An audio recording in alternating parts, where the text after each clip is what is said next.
جت لي السجانه بتقول لي كلمي البيه المأمور. قلت لها عايزني ليه؟ قالت لي تعالي كلميه. هو واقف في الحوش بتاع السجن، قام قال لي انشراح مبروك. قلت له على ايه؟ قال لي اشاره تليفونيه دلوقتي بان انت خرجتي افراج. قلت له مش معقوله والله، مش معقوله. قعدت بقول مش معقوله، اغمى عليا. طبعا شالوني ودوني اوضه المأمور، وبعدين فوقوني. بصيت لقيت طبعا الزغاريد في السجن بعد ما كان بيعيطوا وحزنة وبتاع. بصيت لهم كلهم زغاريد وطبل وغنى وحاجات زي كده. ليه كانوا فرحانين لك يا شرف؟ كانوا فرحانين، مش عارفة إحساس من عندهم يعني، مش عارفة.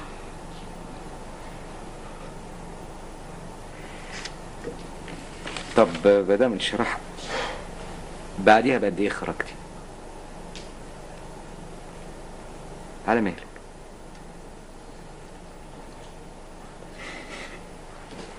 انت بتعيطي بتفتكري اللحظة دي ولا بتفتكري مدام انشراح؟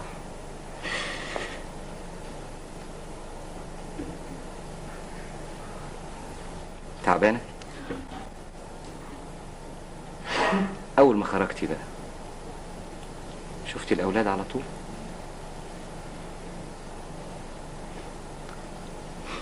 شفتي الأولاد مش كده؟ رحت شفت الأولاد. لقيتيهم عند المأمور؟ رحت سجن الرجال لقيتهم عند المأمور. فالعيال قالوا لي ماما الحمد لله على السلامة ازيك، وقعدوا يبوسوا فيا طبعا العيال. فقلت لهم دلوقتي انا جات لي لسه الاشاره دلوقتي في التليفون اني جالي الافراج، الرئيس انور السادات افرج عني.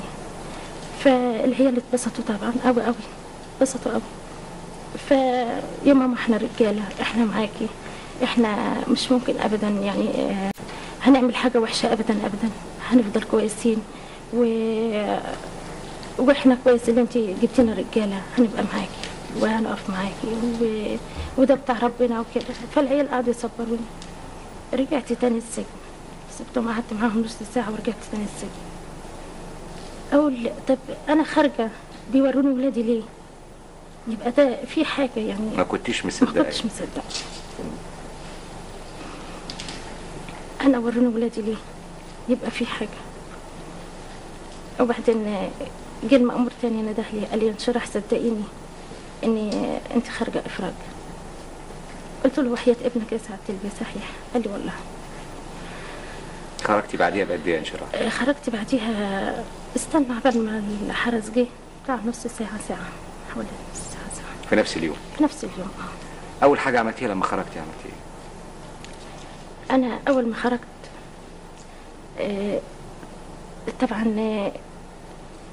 دعت لرئيس انور السادات انه هو ربنا يطول في عمره ويخليه، لان جمع شمل اسره كانت هتضيع، كانت هتتشرد. طبعا الام اتحكم عليها باعدام، الاب اتحكم عليه باعدام. مصير الاولاد هيروحوا فين؟ هيعملوا ايه؟ فكنت باستمرار ادعي له واطلب من ربنا ان هو يخليه وينصره ويكتب له في كل خطوه سلامه وينجيه من كل وحش يا رب. يعني حسيتي بالخوف على اولادك لحظتها؟ طبعا.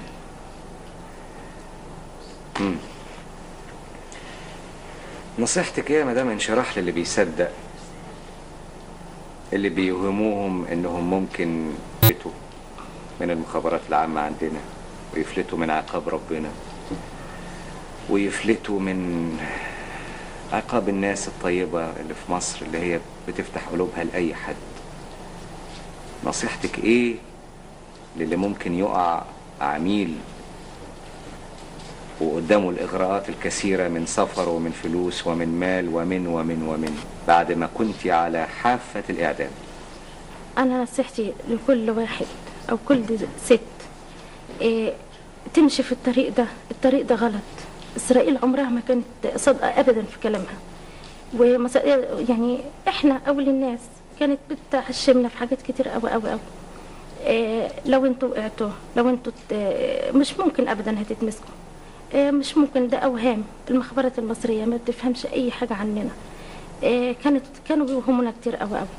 ف كذب، كل كلامهم كذب وتضليل.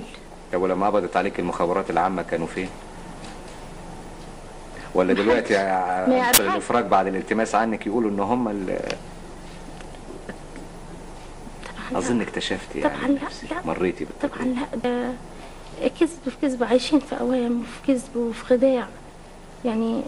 على العموم مدام انشراح، انا عايز اقول لك حاجة، اذا كان يعني حضرتك مريتي بتجربة السجن وتجربة القرب من الاعدام نفسه، السجن الاكبر خارج السجن اللي كنت فيه، الزنزانة الاكبر خارج الزنزانة الصغيرة اللي كنت فيها، مواجهة الناس اصعب من مواجهة المأمور، اصعب بكتير من مواجهات، انما مصر ما بترفضش ابدا اي مواطن كريم. مصر بتسامح اللي بيغلط في حقها، بتسامحه، تديله فرصة تانية وتالتة. مصر في حاجة فعلا لناس زي ما هي بتؤمن بيهم انهم يؤمنوا بيها، وغلطوا فينا كتير جدا وسامحناهم وهنسامحهم. لكن ارجو ان تجربتك دهيا تكون دافع ليكي على ان ولادك يخدموا مصر بحب وبإيمان إن شاء اكتر الله.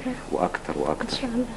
ويكون ايضا درس لكل ست وكل شاب وكل شابة تخدعوا تذكرة طيارة لأوروبا، تخدعوا فلوس يجيب بيها ريكوردرات ولبس ويصرف على نفسه، او اذا كان شاب يصرف على البنات والواوا اللي بتوفرها له الناس التانيين بتوع الدوري.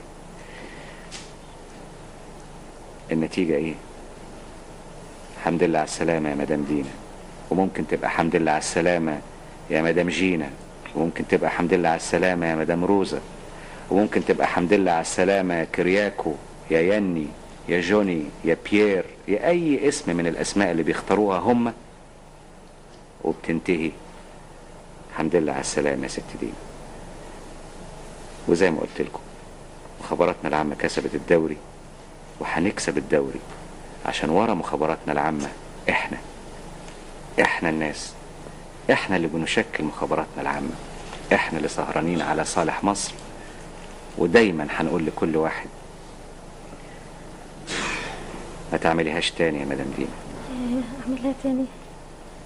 انا بتندم ندم كبير قوي قوي. انا ازاي انا ايه اللي يعني ايه اللي كان مسكتني؟ عايزه اعمل حاجه، عايزه اكفر عن اللي عملته.